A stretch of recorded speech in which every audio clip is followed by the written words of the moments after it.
AEW's progressive fan base once more jumps up and bites them in the ass. So Cody got himself into some more racial troubles. So this is a tweet from May 20th, 2019. It was after, I guess, after one of the shows at AEW. I'm guessing it was Double or Nothing, or All Out, one of the two. And it was during the press scrum. So Cody is talking about race, and he says, I told Brandy one time that I don't see color. And she said, well, then you don't see my experience. Uh, Cody Rhodes on being in an interracial marriage has helped with diversity in AEW wrestling. And why diversity will be a way of life and not a publicity stunt. Okay. Okay, so this is coming on the heels of a mass number of WWE superstars posting Black Lives Matter on their Twitter page. I will be posting a video about that probably on May the 31st, just because I've already recorded it. But since Cody is in this mess right now, I'm going to do this video right now. So somebody added Cody and Brandy and said thoughts. So Cody responded, which he shouldn't have responded. A valuable lesson learned for me, beyond valuable. So then here comes someone, another fan he probably shouldn't have replied to. When are the black talent in your company going to be treated like main event stars? Do you believe in the hashtag All Lives Matter? What is AEW doing to make sure their black fans feel valued? What the fuck does any of this mean? What does this mean anyway? When are the black talent in your company going to be treated like main event stars? When they become main event stars? I mean, who is on AEW that's black is worth being a top star? I mean, who? Scorpio Sky? Who? Now, if you want to complain and say, well, maybe you should sign some, Cody has talked about trying to sign, various black wrestlers, and usually they they escape them, like Chris Bay. He wanted to sign Chris Bay. Chris Bay got away. But are you going to make Sonny Kiss the star of AEW? That's absolute nonsense. That is absolute garbage. What about Private Party? They're going to be stars? One dude with fucking blonde hair, and the other, they're both bony as fuck. Like, who's the stars here? Where do you see black talent on the level of being stars? Do you believe in the hashtag All Lives Matter? Who gives a fuck? What is AEW doing to make sure that black fans feel valued? What? What does that even mean? That is so empty. That is an empty question. He can't make you feel valued. What the hell does that mean? What does that mean? But this is what AEW did to themselves. They told these people, this promotion is for you. It's for you. And now people really believe it's for them. But Cody shouldn't have even responded to this question. He should have just not responded to this shit at all. But he was trying to be interactive, trying to be nice. So here's what he responded. One of our first champions was a black man. We have the only black executive in wrestling history as part of our core infrastructure as well. Our fans are beyond valued. I encourage you to watch my interview from this past week where I spoke directly to the viewer at home. Okay. Now, a smart person would say, would point to the fact that he said we have the only black executive in wrestling history, which is not exactly true. I believe Ernie Ladd was one of the first black executives in wrestling history because he was the booker for Mid-South and Bill Watts, who everyone else said was a racist, by the way. But apparently being married to a black woman, and if you were to get hit by a car, everything that you earned in history would go to her. That's not being, you could still be racist despite that. So it's bizarre. Like sharing your life with someone is no longer enough, Sharing your life and your wealth with a person of a different race is no longer enough. That's how far we've gotten in the progressive manhole, the well of never-ending grievance. So everyone says that Cody didn't answer the questions. You didn't answer any of these questions, Cody. You didn't answer any of these questions, Cody. None of these questions you answered. A tag team where he wasn't the most prominent part. Woohoo! Thanks ya, Master. Or Massa, I'm sorry. What is the most prominent part of a tag team? The guy who got the title shot when it was time for Well, I guess he could say he certainly isn't the Genetti, considering Scorpio Sky has been the one that they've talked about most when it comes to SCU. He's also the one who wrestled Chris Jericho, not Kazarian, not Daniels. But then again, we're talking about the well of endless grievance, and this is the kind of stuff that the AEW fan base, this is what they wanted. They wanted a progressive wrestling fan. Here it is. So So somebody responded. Scorpio was so prominent, he got a title shot against Jericho. So then somebody responded to that. So we should be happy he got a 3-week push last year. As opposed to, for starters, I mean, you see how the goalpost moved? It went from, you don't treat black wrestlers like main event stars. It's like, oh yeah, we did treat this guy as a main event star. Oh, that was only a short time. Again, it's a well of endless grievance. So Cody didn't respond. He stopped responding. He says, Cody, please, this time you really have a conversation with your black fan base. How does he know any of these people are black? Most of these people have anime avatars. One of these motherfuckers has Otis as an avatar. How does he even know these people are black? How does he know these people are black? This is stupid. So then the original questioner pops back up. I know you're not that smart, but you did not answer all of my questions. So I am going to dumb this down so even someone like you can understand. So he's coming in not only hot and entitled, but he's coming in calling Cody stupid. This is somebody Cody took his time to respond to, and he is so entitled. This motherfucker has 330, well, he got 610 followers.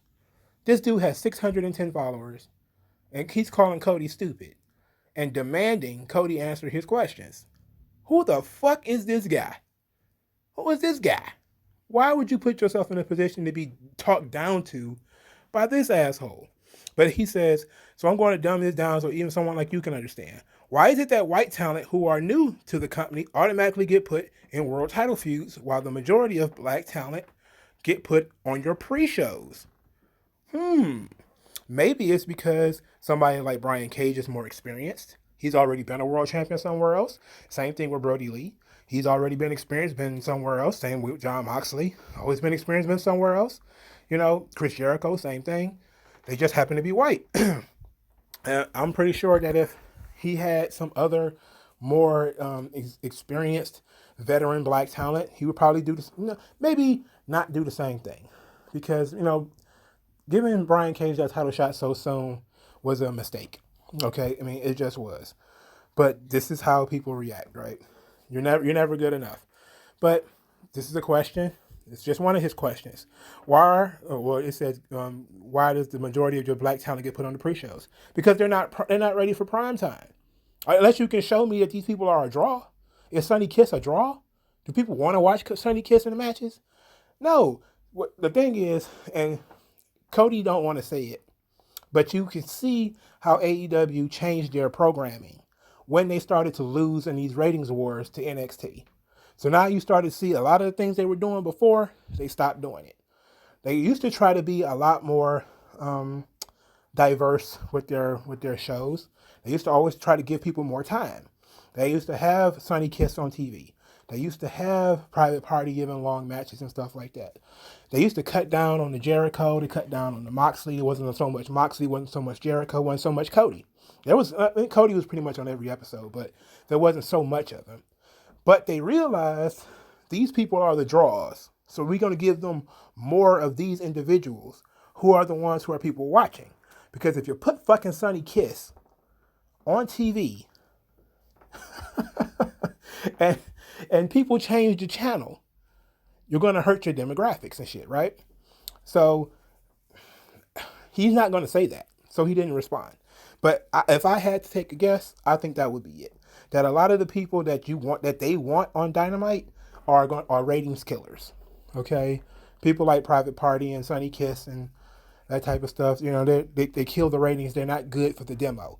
But they will never say that. But again, this is the fan base that AEW wanted. What other question did he ask? Why are some of your talent taking away from the Black Lives Matter movement? What does that mean? Jericho and your wife.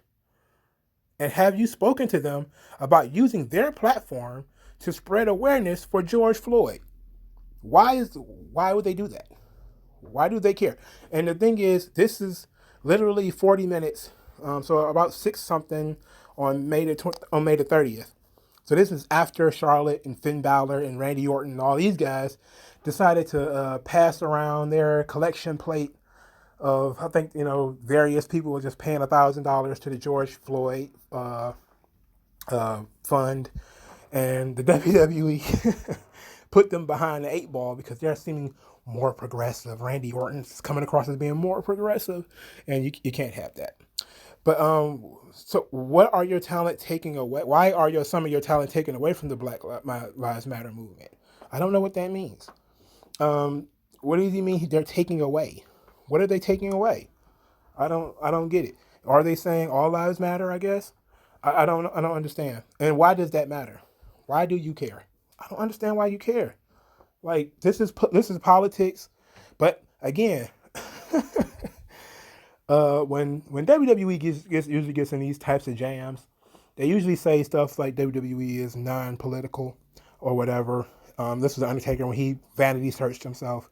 He said the WWE itself is non-political. It's all about America or whatever. So everything that's American is what WWE stands for. It's a slice of Americana, which of course makes sense. AEW has not positioned itself that way. It's positioned itself as women are finally going to get the big opportunities to be the main event, even though they haven't, and all that stuff. So I don't understand what this individual expects Cody to do in this scenario, other than to again try to guilt trip him into surrendering his show to whatever progressive ideologies they want. So if it doesn't work and the company fails, it's not that they tried, it's that, well, we was trying to be politically active and things fell apart. But this is bizarre. This is ridiculous. So somebody tried to respond. They said, "Are you sure it's not because Jericho and Moxley were established veterans? Think about how many people watched those men in WWE compared to Scorpio Sky and TNA, ROH, and New Japan combined." That's a good argument. This guy responded, "What people accomplished beforehand shouldn't matter in AEW." Huh? Black wrestlers should have as many opportunities as their white counterparts to be the face of the promotion.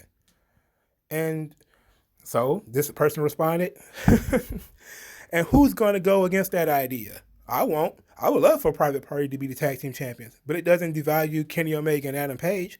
I'm not against a native trans woman like Nyla Rose being women's champion, though I personally prefer Riho." And then he continued, "Why do I support these wrestlers? Because they're good wrestlers," which is a good response. Not because they tick a box. They're not tokens. Because I generally like them. That's why. So then somebody else responds, "Having one black champions mean what exactly? Woo, child. Y'all are fucking ignorant. You and your wife need to educate yourselves some more because you clearly don't have enough knowledge." What? Again, it's an endless well of grievance. It will never end. If for some ungodly reason Cody stumbles across this video, Cody, stop trying to please everybody. If you try to please everybody, you please nobody. These people are a minority. They will watch the show anyway. Pay them no mind.